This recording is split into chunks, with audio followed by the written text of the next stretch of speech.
him inside last week. A little more traffic, but he's so quick. And the Lions haven't been able to bring him down. Second down, Glenn upended, and he got up and lunging ahead, so he tripped up on his own. Anton McKenzie, the tackle, and does Kevin Glenn have enough to move the sticks? He should be close, right at the sticks, and the BC Lions go with four-man pressure. And does he get touched at all? Tripped on his own man. Yeah.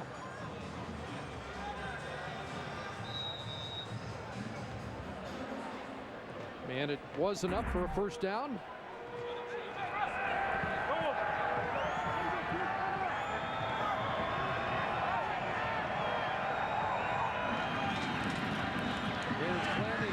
Got Arlen Bruce once again working against that corner. Travis Williams tossed down, but Arlen Bruce with a couple of catches after just 5 for 48 the first 2 weeks and did not play in the win against Saskatchewan. But you can bet that they will line him up and see if they can get this matchup.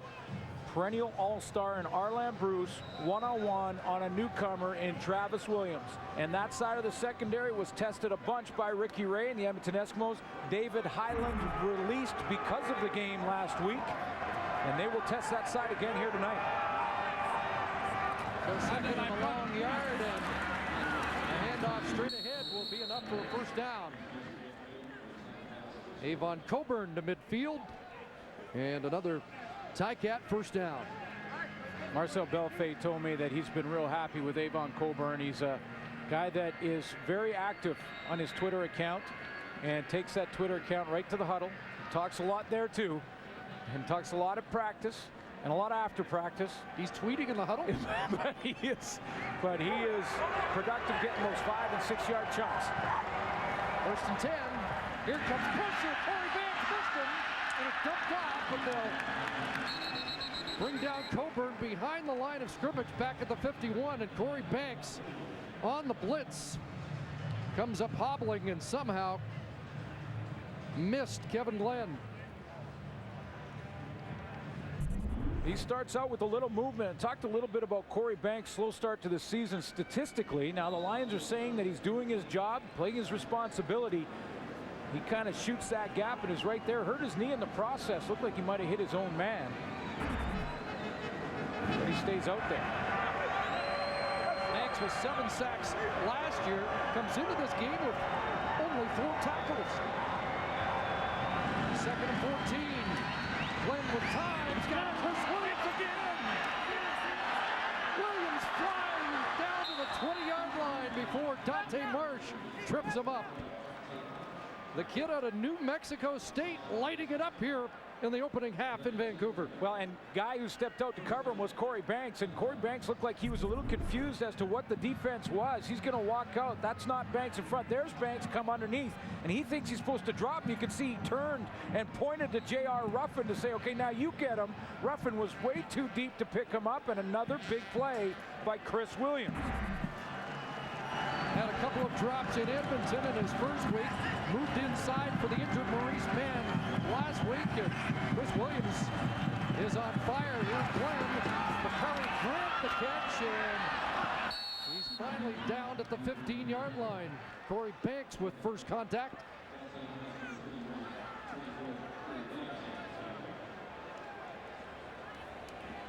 How about the evening for Chris Williams? New Mexico State would be proud right now. New Mexico State alum saying 142 from the rookie. Coming off a 2-touchdown game last week against Saskatchewan. 100 yak yards already, yards after the catch for the speedster. Second and 5. And Glenn with a pass complete. It's Williams again. Touchdown. They have no answer for number 80 here in the opening half. And the missed tackle issue for the BC Lions rears its ugly head again.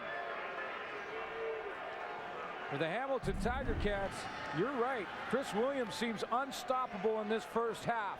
Catches this little hitch underneath. Both Anton McKenzie and Corey Banks inside. Both missed the tackle. And Chris Williams in the end zone again. So the Tiger Cats restore their 2-touchdown lead. And Medlock provides the extra point. A 15-yard touchdown catch for Williams. Great yak yards for Chris Williams. Over 100 yards after the catch. 111 yards after he catches the football. Watch the magic here. I'll show you the BC Lion mistake. Corey Banks gets inside along with Anton McKenzie. He's got to be on that outside hip so they can vice together the receiver and make that tackle. He makes that outside cut, and then both miss Chris Williams. Banks getting attention on the sidelines. Williams with 158 yards in 20 minutes of work. That's 20 short of the season high for a receiver held by Fred Stamps. Andrew Harris up to the 35, and the Lions playing catch up again in large part because of Chris Williams. It was interesting to watch last week as Chris Williams had his 2 touchdowns and a good game against Saskatchewan with Arland Bruce and Maurice Mann watching from the sideline. And you know that competition brings the best out of everyone, including veterans, and a good productive Chris Williams makes a better Maurice Mann and Arland Bruce.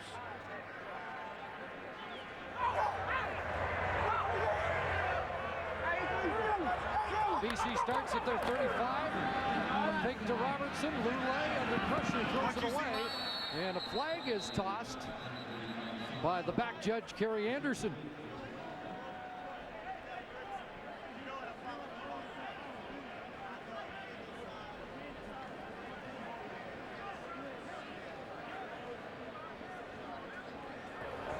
Illegal contact on a receiver. Hamilton, number 37. A 10-yard penalty, first down. That's the corner, Marcel Young. You know, as a guy who's been tested as a rookie corner out there from Jackson State, he has a couple of interceptions. He's going to legal contact right at the bottom here.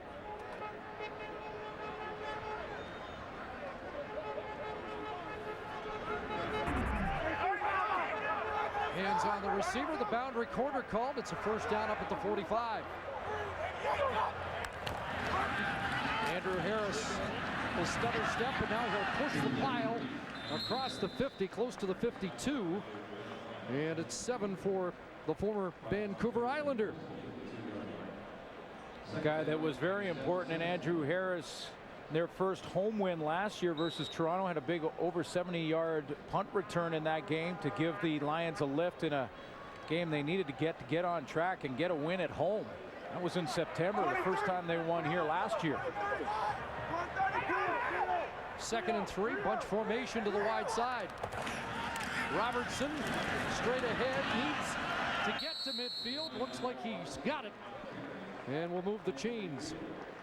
Again, just 4 running first downs in each of the first 3 games, and 4 provided by the quarterback, Travis Lulay. So Jacques Chapelain has changed it up here tonight and continues to change it up even in the face of a 14-point deficit. Yeah, yes, he does. And he is, right now, when you look at that balance, very, very different compared to the first 3 games. You can't let the score get too far, much further out of hand.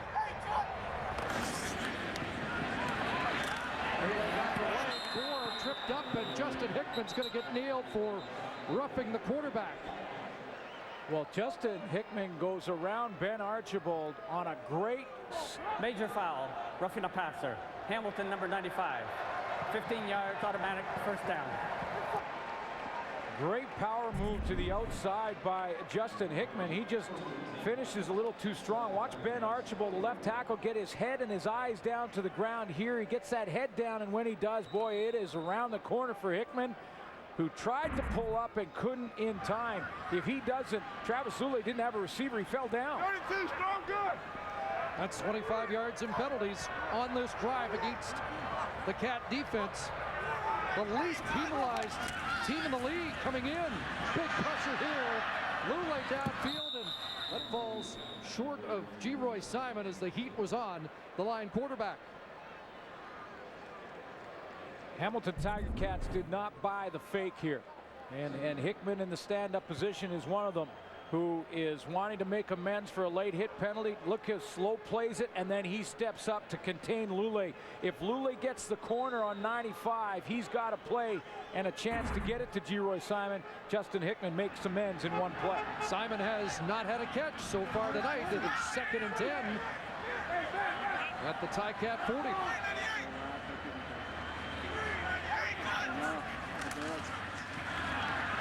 Time and an open man, and Gore's got it.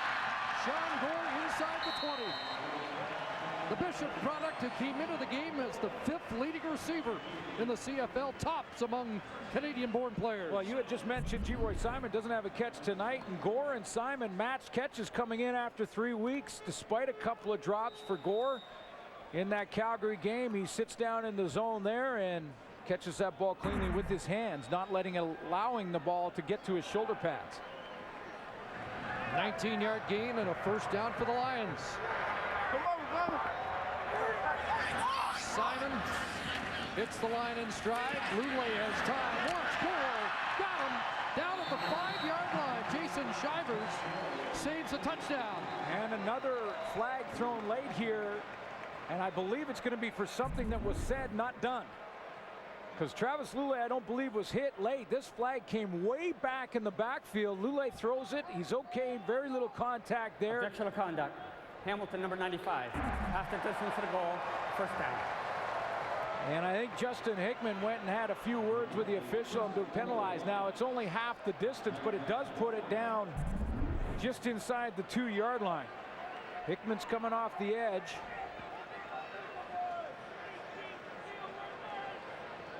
And just as he's coming back to the huddle, he turns to the official and he walks over to him and says something, and the flag came out right after that. Puts it inside the 2. Well, it's an impressive drive by the Lions, who now have to call a timeout. Do they have one man short in the huddle? Let's find out. BC. Maybe Jerry Jackson just wasn't getting the play from the sidelines.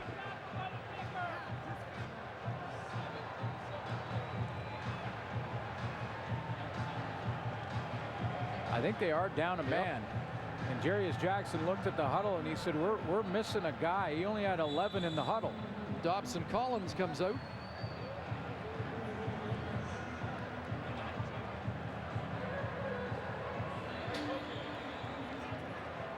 And when you watch those back in film as a team, that's where the whole team looks at him and says, it's a fine day. Meaning that probably cost them some money for not knowing the formation and the grouping that was on the field. So it's 1st and goal from inside the 2. 2nd man through is Robertson. Walk-in touchdown.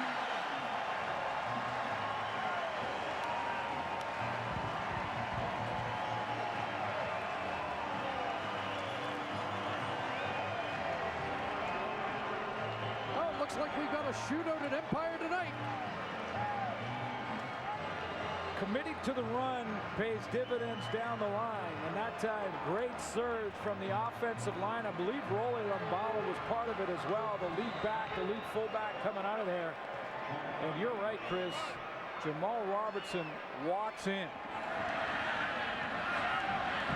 First touchdown of the year for a Lion running back on the ground.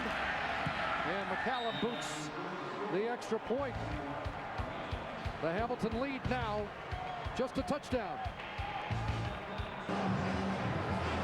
Welcome back to Empire. Let's go back to the sidelines. Here's Farhan. With a man trying to provide a little inspiration, Stanley Frank. Stanley, I know that the players have really been excited to see you the last couple of days. Have you had a chance to see the injury, and what was your thought when you first saw it on film? It was just a freak accident. It looked pretty bad on film, the way my leg buckled and everything, and it's just a freak accident. That's unfortunate that happened. You mentioned at the time there was a chance at the first surgery that you might even lose your leg. Just where are you at right now? oh, well, the first surgery already done to replace the artery, which I'm thankful for. I still have my leg, obviously.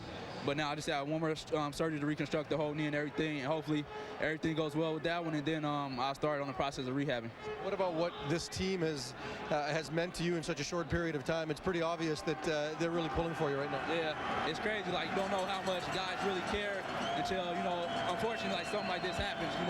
The way the guys came to the hospital, showed up, brought me everything I needed and everything. And just, all right, there we go. Stanley like this. It's Corey Banks heading to the end zone. And he gets there. Touchdown, BC. You're right, Stanley Franks loved that one. His teammate just got to the end zone. And it's Corey Banks. Well, they've been waiting for Corey Banks, one of the CFL's best, to be the playmaker he is. And he does here. And Chris, you're right. The fans here in this province have watched Corey Banks, who's been an all-star, an 8-year veteran in the CFL, a guy that is a playmaker, and he's played well. But he's not played great. And quite frankly, he has to play great for this team to be able to have success defensively. And maybe that's the play that turns his season. Well, they set the house on second down. And now we've got a challenge from Marcel Belfait.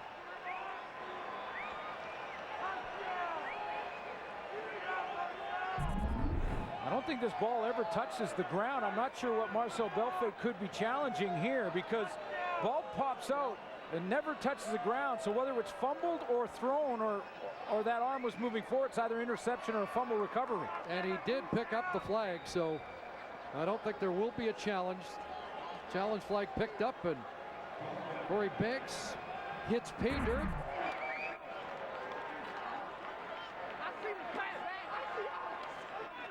But the defense hasn't made many big plays this year. They just made a big one for BC. And Callum the extra point, and with just over 4.5 left to the first half, we're tied. Fumble recovery for a touchdown, and it is considered a fumble recovery and not an interception. Well, newcomer to the lineup, Cream Smith, is the guy who's going to get credit for a sack here and a fumble, forced fumble. Number 94 brought on the roster to get in the rotation. He puts a big hit on Kevin Glenn. His arm was not moving forward, so it's ruled a fumble. And a recovery by Corey Banks for a touchdown. There's big Aaron Hunt making a tackle on Kevin Glenn, so he couldn't make the tackle on Corey Banks. So Glenn and the Cats go back to work from the 42, double tight ends. And the end for Chris Williams, and there's the first time they've hit him cleanly.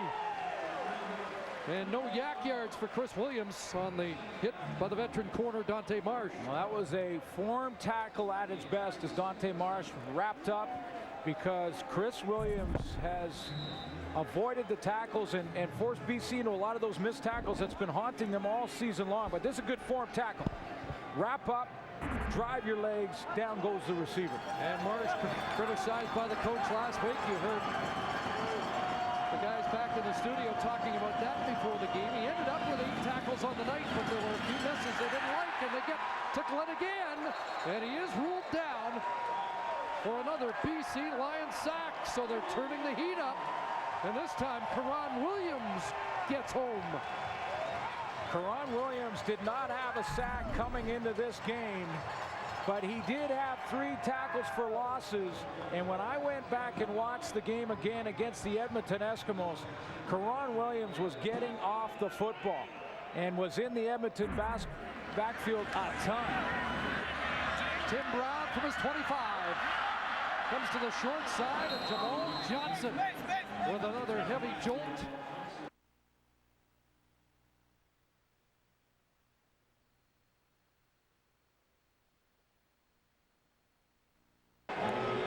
You mentioned the shootouts. Looks like we've got one.